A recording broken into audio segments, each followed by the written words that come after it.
Lalaking nag-aalaga ng aswang na baboy. May isang lalaki sa lugar namin na kilala bilang tahimik at mailap. Nakatira siya sa gilid ng barangay malapit sa gubat. May kulungan siya ng baboy sa likod ng bahay. Sa umaga, normal lang ang itsura ng alaga niya. Malaki at itim ang baboy. Hindi maingay at hindi rin masyadong gumagalaw. Napansin namin na hindi siya bumibili ng pagkain sa palengke. Wala ring nakikitang tira ng pagkain sa paligid. Tuwing gabi lang siya nagpapakain.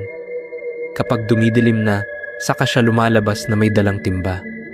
May mga kapitbahay na nakarinig ng kakaibang tunog galing sa kulungan.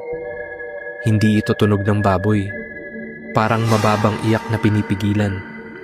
Kapag may lalapit, biglang tatahimik. Isang gabi, may batang nawawala sa kabilang purok. Hinanap siya ng mga tao pero walang nakita. Kinabukasan, may nakapansin ng sariwang putik at mga bakas ng paa na papunta sa bahay ng lalaki. May isang tao na naglakas loob sumilip sa kulungan isang gabi. Nakita niya ang baboy na nakatayo saglit gamit ang hulihang paa. Hindi ito tumakbo. Tumitig lang. Pagkatapos, bumalik ulit sa loob ng kulungan. Kinabukasan, normal ulit ang itsura ng baboy.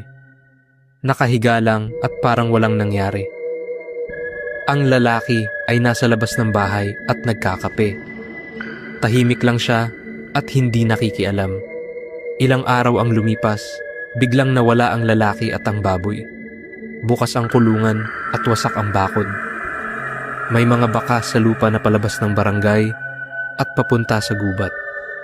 May isang dating tumira malapit sa lugar ang nagsabi ng narinig niyang kwento. Sabi niya, may mga nilalang daw na nagiging alaga kapag pinakain at inalagaan. Pero kapag nasanay na, hindi na sila sumusunod. Kapag nagutom daw ang alaga, unang kukunin ang taong nagpalakas sa kanya. Pagkatapos noon, kapag may kulungan na tahimik sa gabi at may nagpapakain na ayaw makita ng iba, iniiwasan na ng mga tao. Dahil may mga alaga na hindi para sa tao. At kapag mali ang inalagaan mo, ikaw at ikaw pa rin ang mapapahamak.